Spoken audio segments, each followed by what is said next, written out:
Good morning and welcome to Rise Up, a ministry of the Omaha Memorial Seventh-day Adventist Church and School. Omaha Memorial is located at 840 North 72nd Street with Bible school at 9:30, worship at 10:45 to noon. I'm McKoy for KCRO, and here's your pastor and teacher, Delmar Austin. And welcome this morning to Rise Up. You know, many times on this program, we have talked about the importance of having a biblical worldview.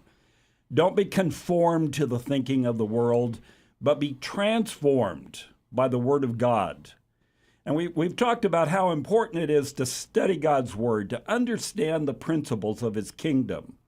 That is why we open Scripture every week and try to better understand what God is saying. Now, as important as it is to understand God's Word, we also need to see how God's Word applies in the lives that we live today. We need to experience practical Christianity. And I believe that happens as we learn to serve God and our fellow man. So we're talking about service today. We're talking about life-changing service, service to God that helps to make a difference in our lives. And my guest today is Rich Carlson. Welcome, Rich. We're glad that you came to join us today on Rise Up. Thank you, Delmar. It's good to be here with you.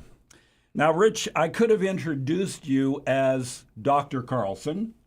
I could have introduced you as Chaplain Carlson because you served for 40 years as campus chaplain at Union College in Lincoln. I could have introduced you as Pastor Carlson because you have been a part of the pastoral staff at the College View Church for many, many years. And you are still doing that part-time, I believe. Is that right? I still am covering a little bit right now in between some pastors. So yes, right. I am. So all those things are true, but I'm also going to introduce you today as my brother-in-law, to be upfront, to let people know that we are related. But the reason that I wanted you to come today is to talk about service. And there is, part of your responsibilities at Union College included a program that I think is very significant, makes a big difference in the lives of the students that go there. During his 40 years there as campus chaplain at Union College, Rich coordinated the Overseas Student Missionary program for the church. Now, tell me a little bit about what it means to be a student missionary and explain why it is that Union College operates this kind of a program. Yeah, it's an exciting program that you and I were both a part of when we were in school. It's an opportunity for students to take a year out of their classwork and experience another culture, experience another opportunity, learn the world, learn people, learn service. It's a life-changing experience for the students, and it's just been an amazing privilege to be a part of that for all 40 years. I was a student missionary myself when it just started, and you were too. What do you think it is that a college does this kind of a program? Why they've got enough other things in educating the students and preparing them for careers and everything. Why is it? Because it's a big part, I think, of the experience at Union College. Why do you think they run a program like Student Missionaries? Because the philosophy of Union College and Christian education in general, I believe, is to do more than prepare someone for a career. That you can get anywhere. Mm-hmm. It's a holistic approach to life that says we want to give you excellent academic training to prepare you for your career, but if all you do is graduate from college, get a job, make some money, and retire, there just seems to be something more to life than that. And the holistic approach is crucial to our structure, our philosophy of higher education. You mentioned, Rich, that both you and I went through our time at Union College and served as student missionaries. And we're on the edge we're at retirement age right now. Or past, that's correct. Past. So this has been going on at Union College for some time. It actually, the Seventh-day Adventist Church runs a worldwide educational program from kindergarten, preschool, all the way to medical school and graduate school. And Union College, our own Union College in Lincoln, Nebraska, started the student mission program back in 1965. And it's now expanded. We sent one student out to Mexico that year. And he came from Union College, and the idea caught on that service is an integral part of a holistic education and training for life. And since then, every of the Adventist schools send volunteers out in some way or another. All the 15 schools in North America all have programs like we have as well, and send hundreds, even thousands of students out every year all over the world. So without revealing your age, you were one of the first student missionaries for Union College. I was. They hadn't been operating too many years. No, when you came along. 65 was the first one, and I went in 1969 to Peru. Yeah. I lived out in the jungle for a year. And so you helped that program to be successful by your experience. And I hope so. I had an experience, and the program is successful. I don't know if you can correlate it quite that much that it's my fault or blame, but it was a blessing to me. Well, that's good. So it's continued on all these years. Now, this is a situation where it's a one-year commitment, really, that you make as a student. But there are also short-term missions that take place connected with Union College and their programming that they do. Is that right? Correct, yes. There are multiple opportunities, and we're actually right now in the process of trying to integrate at least a short-term mission experience into every discipline that we can. For example, our nursing students, top nursing program in Nebraska, incorporates a mission experience. I'm taking the students down there myself in March of next year, down to the Amazon, where they go out and actually serve villages, do medical work right there with them, and they get exposed to a new culture, a new language, a way to do, I call it medicine by the seat of your pants, because they don't have access to labs and x-rays, but they have to do the best they can. How can you serve this person who's hurting with only your common knowledge, your basic evidence that you get that you can actually look at and measure on that person? You've done that actually quite a few years, because I know that you've been down to Brazil a good number of times and been part of that experience. So a lot of students have had that opportunity. Yes. And are having that opportunity exactly. at Union Yes. College right now. Yeah, we the nurses do that. We have the International Rescue and Relief Program, which is training people. The government hires them in FEMA and everything like this, and they go into paramedic work and all kinds of things. They spend a whole semester away, and their classwork is integrated into it that semester, but they go to Malawi, Africa right now and serve over there. And the nurses integrate this into their program, and they go down to Peru. But we're doing that to as many areas as we can, because we believe it's integral to a holistic approach to preparation for your life and your future. You're more than just looking for a job when you graduate from Union College. Amen. Hopefully you have a service and an opportunity to make a difference in people's lives and see how big the world is and yet how small it's become, and how cultural diverse we are, which is a healthy thing for us to learn and discover about each other.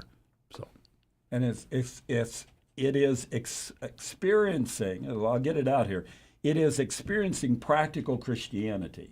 It's learning to live your faith as you're learning how to serve other people. absolutely. Let me throw some objections, because you probably heard these as kids have been involved. You probably heard this from parents or even kids themselves.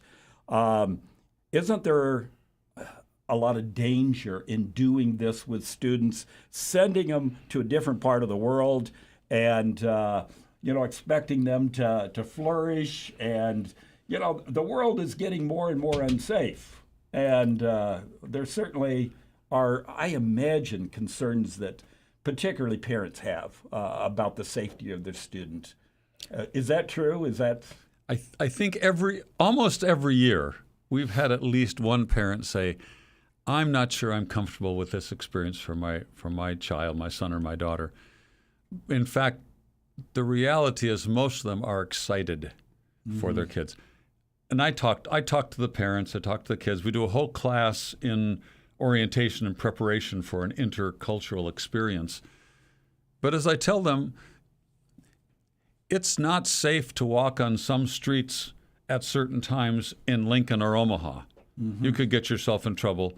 So you got to use your head. You got to be smart, and just common sense says, I don't go there at this time. I don't do this in this way. And it's the same all over the world. So yes, there's danger, but we don't send them to dangerous places. We don't expose them to dangers unnecessarily.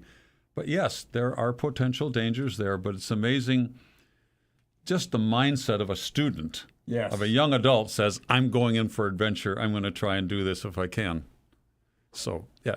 I think you've had a fairly good record at the college regarding students going and students being able to be safe and come back safe without any major difficulties. In fact, the whole world system, truly, we send thousands of students out every year. The whole Adventist Church, the whole world system does. No. There's only been one fatality in what's it been, almost 60 years. One fatality of violence where a person was actually murdered.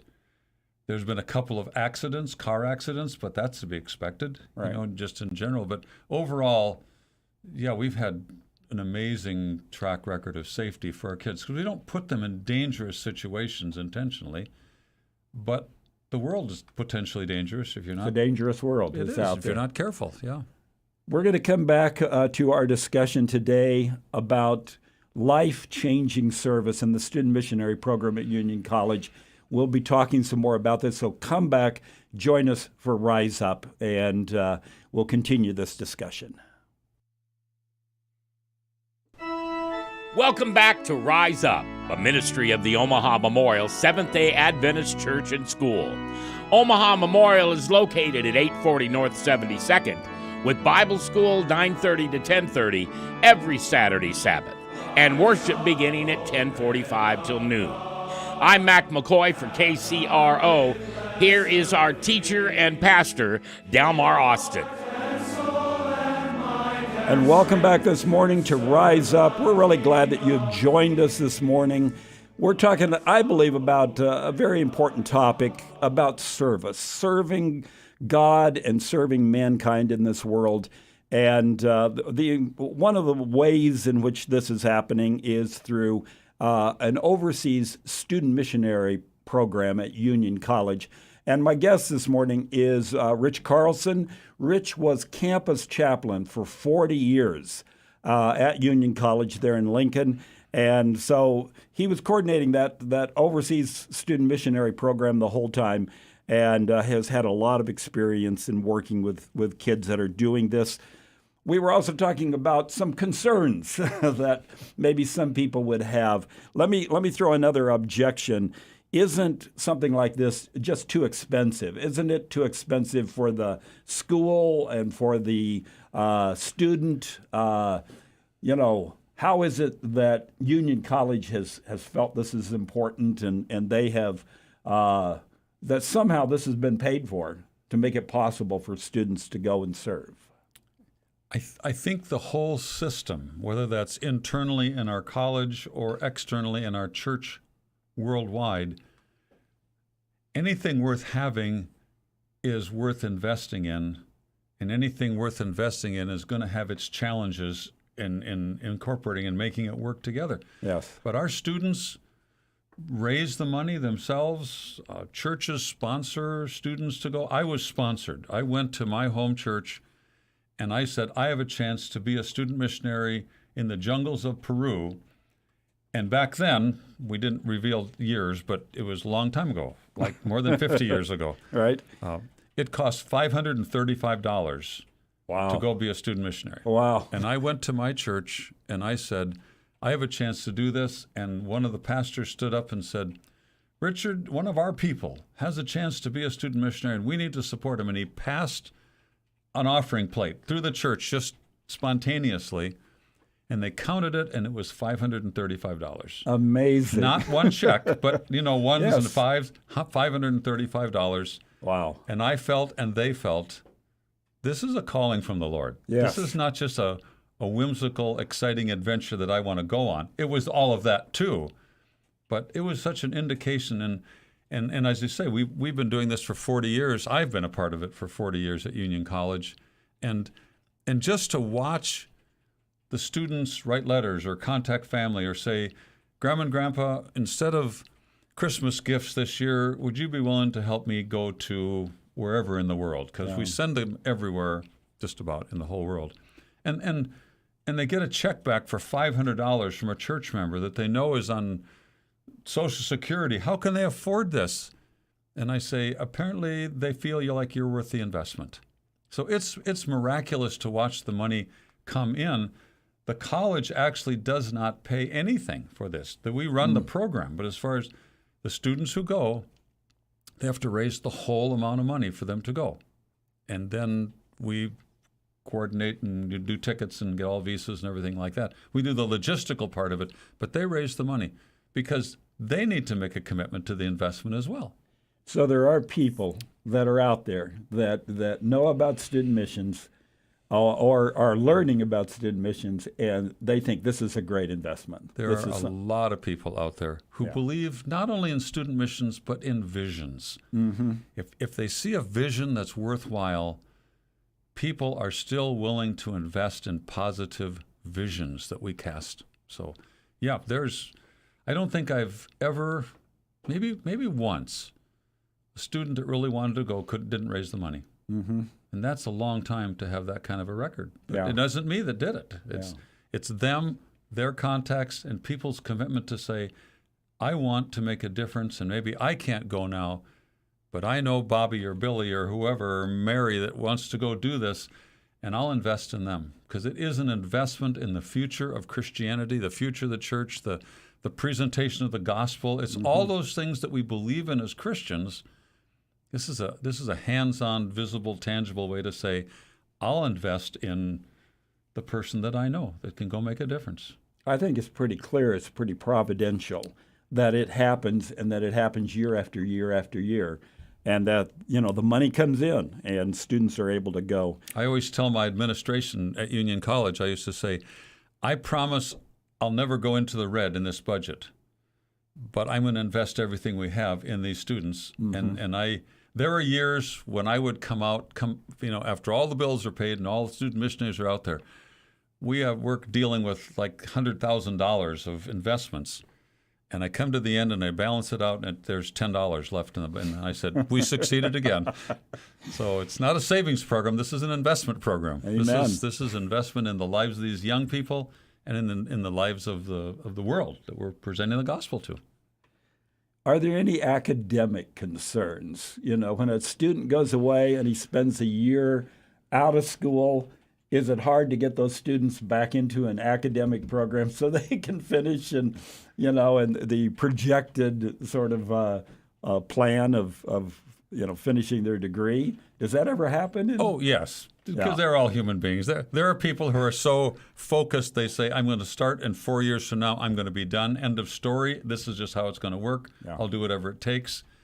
I always say that year you take out is not taking away from your education. It is expanding your education so much. And yes, we have to just logistically plan it. Like for our nursing students, they have some classes they have to take in a significant order that keeps them on track to graduate and write their boards and some programs like that. And some are much more free to experience this, and we'll catch you up, and it's no problem at all. Normally, the students come back far more focused, far more intent in what they're doing and why they're doing it. So we find 99% of the time this is an advantage to these students. And some of them go even for not the most ideal reason. Some of them are just saying, I'm so sick of school, I need a break. So we call it a gap year or whatever. And there are some that say, this is so important to me that I've thought about this since I was in elementary school, that a part of my training is going to be to be a student missionary. So it's everywhere in between. And yes, they're challenged when they come back to say, I just had to spend a year and I didn't have to study any textbook at all. But they get back into it really quite easily. That's good. You know, one of the most important aspects of this, I believe, and you've already said that, but is what happens in the spiritual life of the student that goes. The student goes to serve. He experiences this practical Christianity where I'm really doing something for others. Kind of what have you seen in the students that have gone? Everybody's different again here, but what kind of growth do you usually see as you watch these students that go and come back? Well, I'll tell you my pet peeve to start off with, and even in Christianity and in America all the way around, we protect our kids way too much. Now I'm becoming politically editorialized or whatever you want to call it, but we protect our kids from the challenge of having to make tough choices in life because we don't want them to have to suffer. We love our kids. We want things to go well. But in fact, I think one of the greatest gifts of the student mission program is that you are intentionally stepping out of every comfort zone that exists.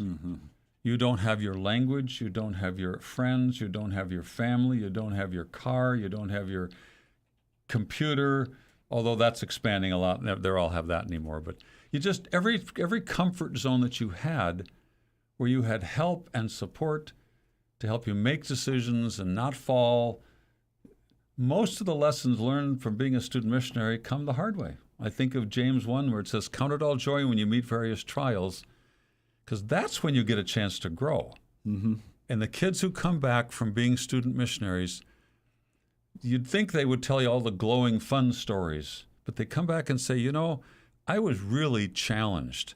I didn't have anyone to say, how's your religious life going? How's your connection with God going? You don't have all those support pieces. Now you come and say, I got to make this decision. I got to decide that I'm going to be a Christian because I want to be a Christian. I'm going to do it in this way. And it doesn't come easily because nothing is predictable when you step out of all those comfort zones. So the greatest gift, I think, spiritually for these students is that everything's been torn out from them. And they're going to have to figure out now, why am I who I am? And when they come back to school, I can, with a high level of accuracy, identify even students who've transferred to our school that I didn't know beforehand. I say, you have a different walk. You have a different attitude towards life. You have a different attitude towards people. You have a different reason why you are a Christian, because you had to blend it and pull it together and synthesize it in a challenging, difficult way. And that, to me, is the greatest gift that they come back with. Rich, that was really true of my experience. Mine too. And I'll talk about it a little more, but I felt that right away when I got there that I was, boy, this is so different. I don't have all those supports that I used to have. And then when I came back, I just felt much more mature, much more that I was better ready for life. I was better prepared for life. I was ready to take on responsibilities, and I had some real spiritual growth that took place in my life. Absolutely. I tell the kids, don't go for this reason, but you're going to get this benefit out of it.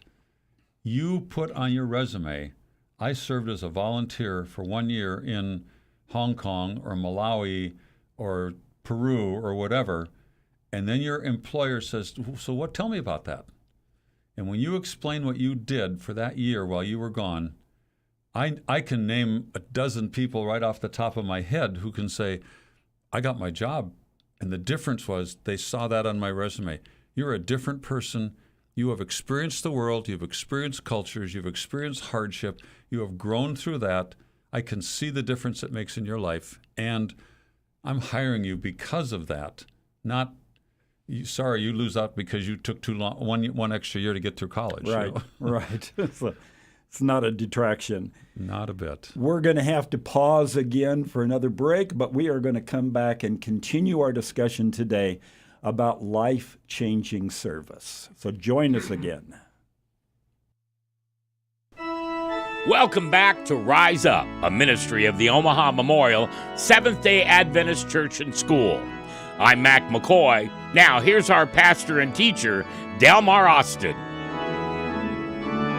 And welcome back again. I'm glad that you had joined us this morning on Rise Up. We're talking about service, serving God and man, and we're focusing in particularly on student missionary experience. I've got as a guest here today, Rich Carlson was a campus chaplain at Union College, and he was coordinating the student missionary program. We're focusing on this because this is about learning the practical ways of Christianity, and it has been such a good experience. It was a good experience for both of us, Rich. Absolutely. I'd like you to talk a little bit about your experience as a student missionary. You have to not tell the whole thing. Does this story last 4 hours? Does it? No. I didn't we're bring my limited pictures. with time, but just tell us a little bit about your experience. What happened to you while you were serving as a student missionary? Well, I already told you about the miracle of going and the Yes. fundraising, because I didn't come from a wealthy family, and I don't know that my parents could have afforded to let me go. And the church raised the money, and I became like their own little missionary. And I got down there, and I lived for 7 months out in a little jungle town in Peru called Puerto Maldonado. And I never saw an English-speaking person for 7 months. So I kind of was forced into, the hardship idea. I was forced into learning a language that I had minimal experience in high school, but I learned the language, and we worked with the people there in that village.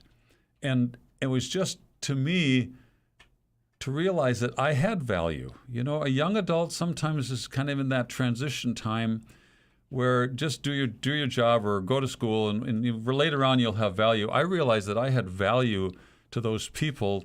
They looked up to me, they appreciated me, and I couldn't hardly speak their language. That was an amazing opportunity. But to watch God take things that you offer to Him and do great things with them. Yes. I think of one story especially that comes to my mind. We made the teacher who was there, a Peruvian guy, and I built a raft out of balsa wood logs, like the thing you make those little planes out of. Those are big trees down there, and they chop them down with a machete, lash them together. We floated down the Amazon River with its raft full of food because they wanted to go to visit a tribe of Indians called the Warayos Indians. Mm-hmm. And the unique thing about the Warayos Indians is they were cannibals. That still existed then, and so we floated for 12 hours down the river, and they saw us coming. They'd heard that we were going to come, bring them food, which is always good to keep cannibals well fed when you come to visit them. Not yourselves. No. Food, but I did see the remains of people who were there that they had eaten. Not 6 months before. They had killed someone they didn't like and ate them. So we fed them, first of all, but they wanted to know what was so unique and different about us. And it was hard to explain. This is a very primitive tribe of cannibal Indians on the Amazon River. Now I'm going to explain my version of the gospel as I learned it back at Union College in Lincoln, Nebraska. Yeah. Doesn't work that way. Tough. Really tough. So I tried to get connected with them as we would do as we present the gospel. You present yourself as a friend. You become friends with them. Tell them what makes you special and makes you so kind and loving. So I tried to connect with them, and I said, I'd like to see a toucan bird. And the Fruit Loops bird, you see in the front of the cereal box. And they said, you can see those here, and I'll shorten the story down because it makes a long story. But basically, they said, you can go out and find one. Here, take our shotgun with you, and you can go out because we're working in their fields. So I went out and proceeded to get lost out in the jungle because I wandered off the path. Got attacked by a wild boar, climbed a tree. Oh, my. Anyway, that's how the story goes. I climbed down from the tree, bent over to pick up this shotgun that had broken in two pieces because I had too much adrenaline running in my body. And I stood up, and there was a path right in front of me. And I walked out the path, and I got to the river, and finding the river is like finding the interstate in America. Yeah. I walked up the river a ways, came back to the village. They were just going to go out looking for me because I'd been gone all day. And I told them what had happened. And I told them about the mountain pig, the chancho de monte that was down there and attacked me. And they said, they never traveled by themselves. And I said, well, they do if God wants them to. And then I told them about the path down there that I came out, and they said, we know the jungle. There's no path down there. I said, well, there is if God wants there to be. And we stayed up all night that night talking about this God with the chief and his 5 wives. Uh-huh. We sat around the fire all night. We left the next day. 33 years later, I had a chance to go back to the place where I lived. Amazing. And I said, so how are things? You ever hear from the Warayos Indians? They said, oh, they became Christians. The whole village became Christians. Wow. There's a church there. There's a school there. And they credit it to the fact that there was this dumb American who came down there and got lost out in the jungle. And if God can save him, then he must be a pretty loving God. And they became Christians and now are no longer cannibals, have a school, have a church. Wow. That is an amazing story. Life-changing really to them, but life-changing to me as well. Yes. That would never happen in Lincoln, Nebraska. No. But other things can happen in Lincoln, Nebraska or Omaha, Nebraska, right. where I give myself and my service to God and see what he'll do for me. Well, that is an incredible story. My student missionary experience is quite different than that. They're all different, I never met any cannibals. I never got lost in the jungle. But I was serving in Hong Kong, mm-hmm. and it is one of the most crowded cities in the world. It was back then. It still is today. And it was just a culture shock for me when I went over there. I wasn't real mature at that time. And I remember some of my first thoughts when I got over there was, can I last for a year? Mm-hmm. I didn't have to deal with the kind of scenario you talked about. But I cried myself to sleep for about the first week and a half that I was there, saying, what am I doing here? Well, that's basically what I'm thinking. I'm thinking, I just can't. The food is so different than what I'm used to. The people are so different. They're just, it's the culture is too much. And I don't think I can make it.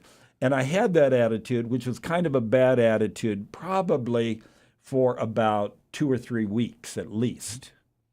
And there was just something that happened one night that I don't remember exactly what all happened, but I was very down, and I was out walking around in the city.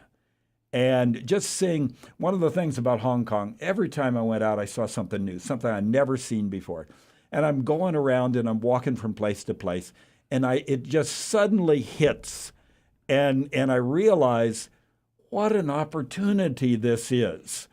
I'll never have another opportunity quite like this in my life. I have the opportunity to be here and to learn about everything the way that it is in a different country and have a chance to make friends and have a chance to talk to them about God. This is amazing.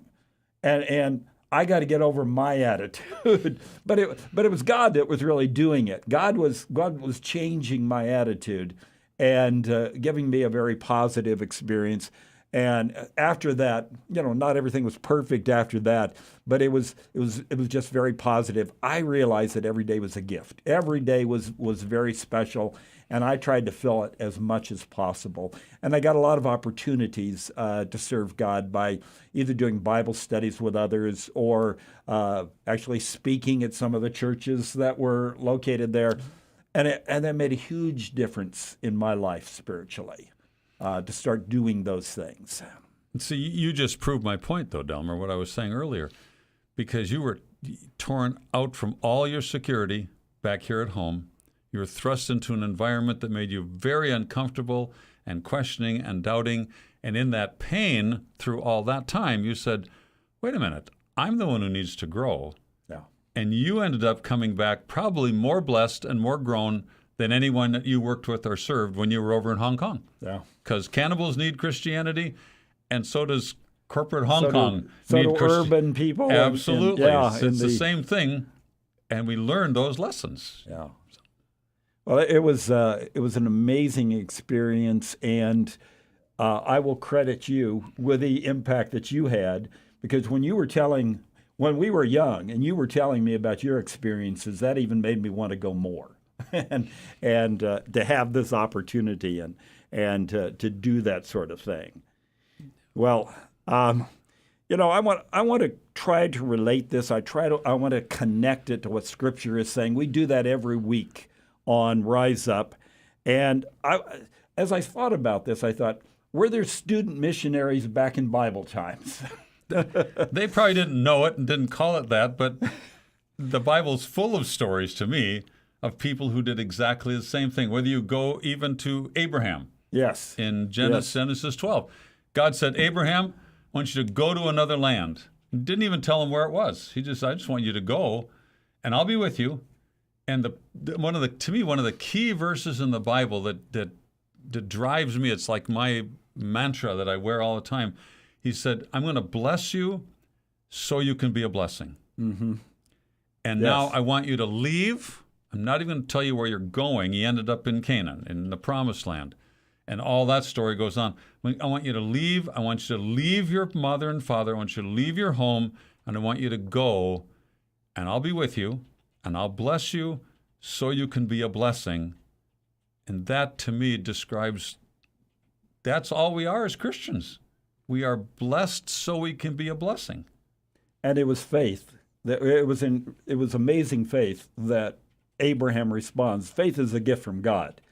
But it's amazing that he said, yes, I'll go. Not having any idea where he's going. Not knowing if cannibals are going to be there or not. He went. Listen, we're going to have to pause one more time, and then we are going to come back for the last segment of our show today. Please join us again as we continue to talk about life-changing service.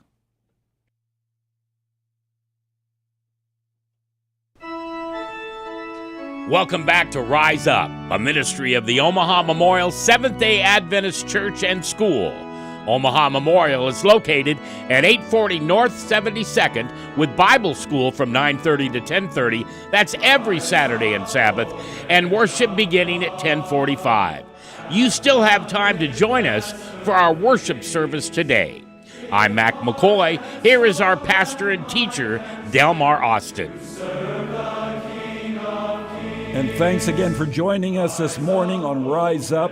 We are talking about life-changing service, and we are focusing today about student missions, about a program that is at Union College, but it is reminding us about the importance as a person is growing in their faith, how they need these kind of experiences of practical Christianity, of learning how to serve others, and how that helps us grow in our faith. We were talking about student missionaries in the Bible, people that went to serve even during a younger time of their life. Now, this is different than a student missionary program, but people like Joseph, who's a young man who is taken down to Egypt, and about the impact that he has. The story of the captive girl, who is an Israelite girl. She's captured. She serves the Syrian commander Naaman. She is the one that points Naaman to Elisha the prophet. And Naaman is healed of his disease of leprosy. Even John Mark, a young man who goes on a missionary trip with Paul and Barnabas, doesn't turn out the best for John Mark, but he grows from that experience, and he later writes one of the books of the Bible, the Gospel of Mark. But I think one of the stories that fits in the best is the story of Daniel and his three friends. In Old Testament times, Daniel and the people of Israel, I should say, are confronted with an enemy. The Babylonians. The Babylonians invade the country of Israel. They invade Jerusalem, And Daniel and his 3 friends are taken captives back to Babylon. Now, he's not going back to be a slave. He is going there so that they can train him, that they can teach him in the ways of Babylon, so that he can become sympathetic to Babylon, and that they can maybe send him back in the future as an ambassador or a leader of the people, so he can keep them under control and keep them loyal to Babylon. That's the idea. So he's taken there, his 3 friends are taken there, and they're kind of wined and dined, and they're given Babylonian names so they can become a part of Babylon. And what happens is they're faithful to God. They grow in this experience. They could have just whined and given up and just been hopeless in this situation. But instead, there is some spiritual maturity that takes place. And one of the first challenges they have is about whether they're going to eat from the king's table or not. There's food on the king's table that, with the understanding of the Jewish people, they cannot partake in that kind of food. They can't eat some of the food that's there. And not only because of the ritual parts of the Mosaic law, but a lot of it's not even healthy food, and they know that, and they want to be strong, and they want to be doing God's will, and so they choose not to, even at the risk of their lives. They choose not to eat the food on the king's table, and it becomes known there in the court, because they do a trial for 10 days. After 10 days, they're obviously doing better than everybody else around them that are eating from the king's table. And so, this word passes around. They have an influence. They have a witness in Babylon because they're being faithful to God. And then everybody knows the other story about the Daniel's 3 friends, the fiery furnace. The time comes, everybody's supposed to bow down to the golden image that Nebuchadnezzar the king has put up. And we don't know where Daniel is. He's gone, but the 3 friends are out there. And when the music starts, everybody bows down except the 3 friends. Hananiah, Mishael, Azariah, Shadrach, Meshach, and Abednego. They do not bow down. Their witness is real obvious.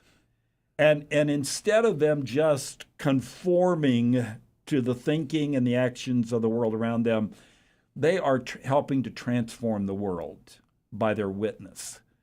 And that's really what we hope happens with the student missionary program too. We hope that absolutely. I mean, all the stories you're listing right there, conflict, out of their comfort zone, all those things.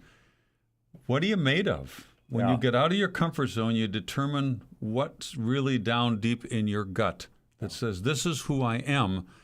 None of us have that all figured out yet. Yeah. So we're all in the process of figuring it out. But it's those challenging times, those opportunities to say, I got to decide, am I just going to go the way everyone's going, or am I going to go with my convictions? Yeah.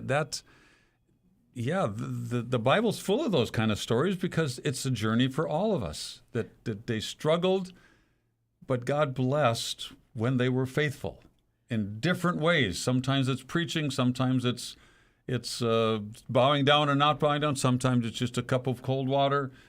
It's whatever it is, reaching outside of myself for God's sake, and that's not swearing. I mean that truly. Yes. For God's sake, I reach outside of myself, and I discover who I am, what I'm made of. I mature, I grow as a Christian, and at the same time, I am blessing the world wherever I am, whether that's in Omaha or whether that's in Tahiti.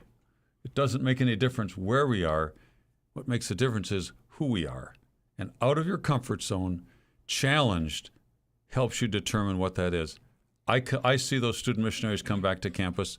They are changed people. You can see it physically. You can see it outwardly. You could see it spiritually. You can see their focus, even in class, coming back saying, I know better. It's clearer now why I am doing what I'm doing in preparation for my career.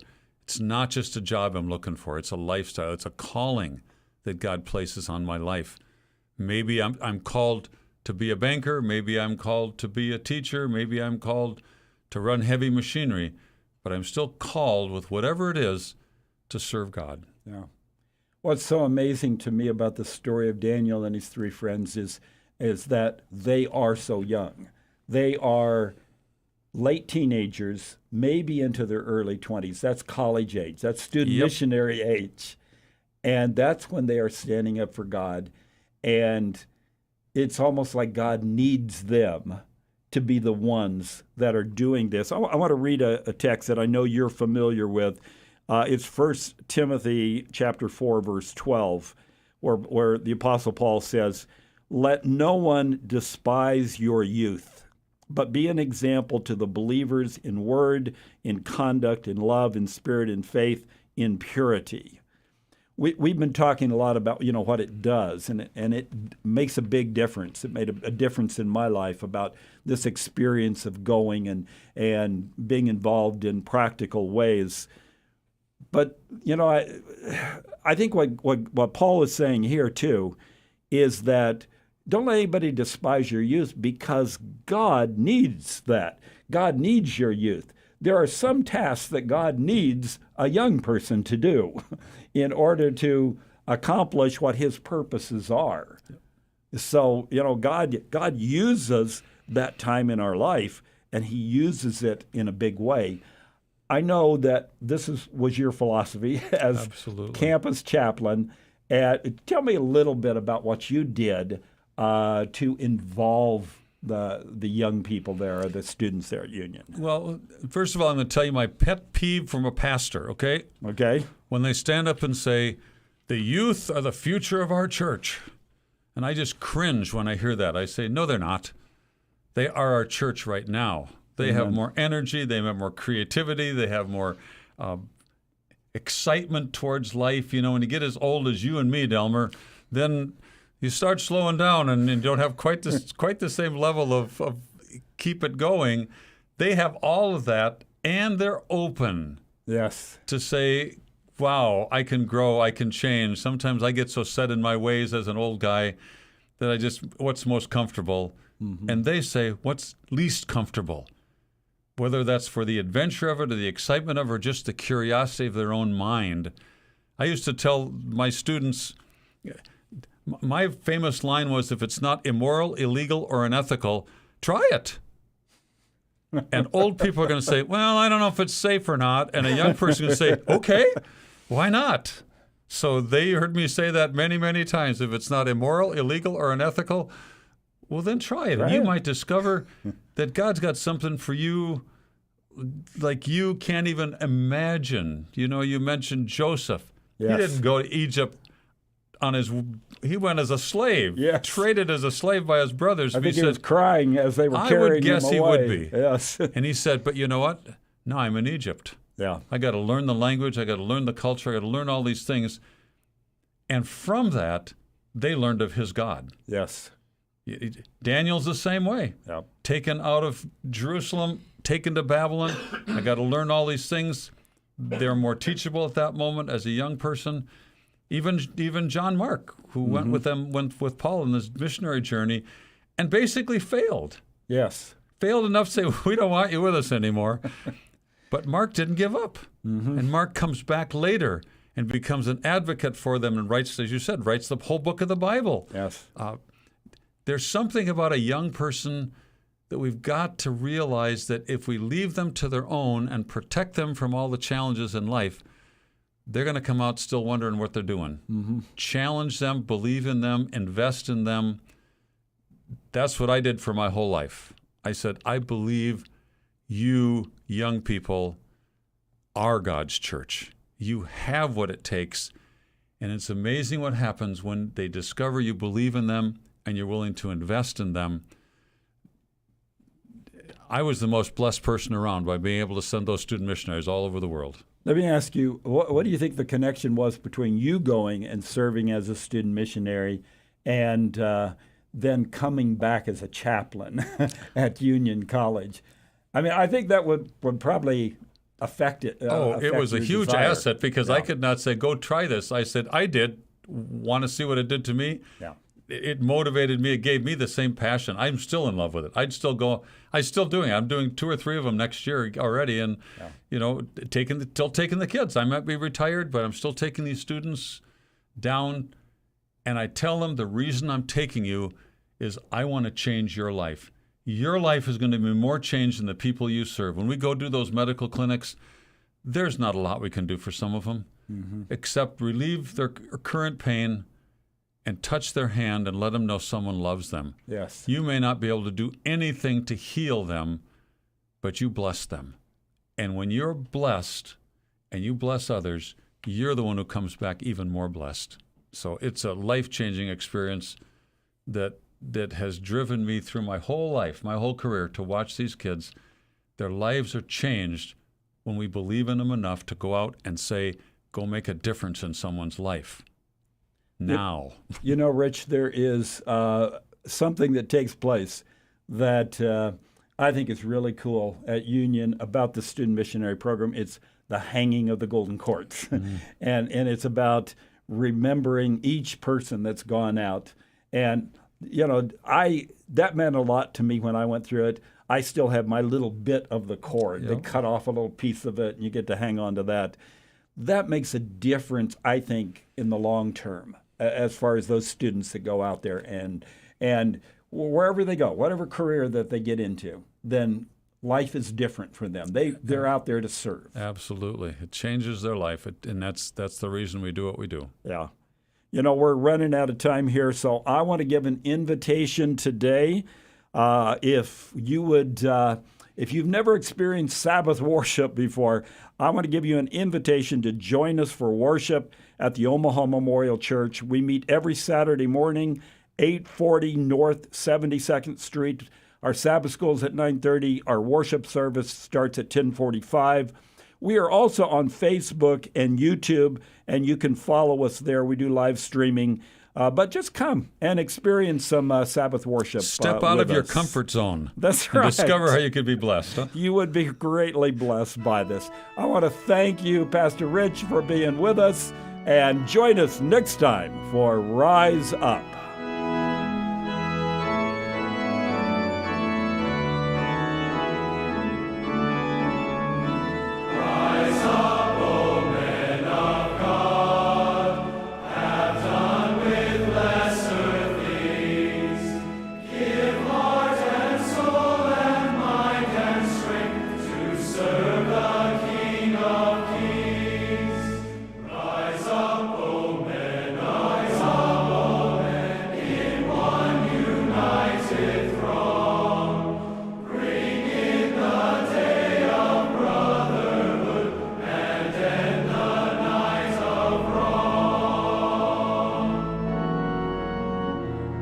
Thanks for listening to Rise Up on this Sabbath morning.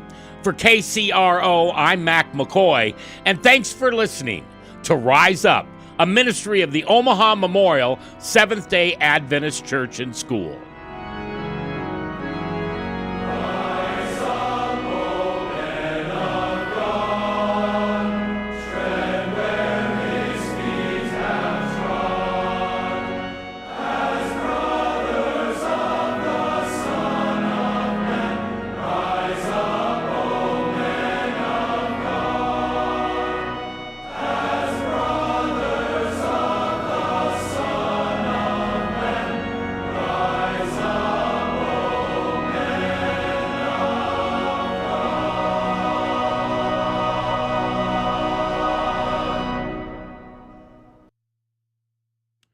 Promo and 3, 2. Hey, this is Pastor Delmar Austin, and I'm inviting you to join us for Rise Up every Saturday morning from 9 to 10 a.m. on KCRO. The world is pretty unfamiliar to us. I've missed a word. Let me start again. All right, we're going to start over. 3, 2. Hey, this is Pastor Delmar Austin, inviting you to join us for Rise Up every Saturday morning from 9 to 10 a.m. on KCRO. The world of the Bible is pretty unfamiliar to many of us in the 21st century today. So we're going to take some time to travel to the Bible lands and see what stories and lessons that we can learn. Join us next Saturday morning as we take another trip to the Bible lands and discover what it is that God is trying to tell us.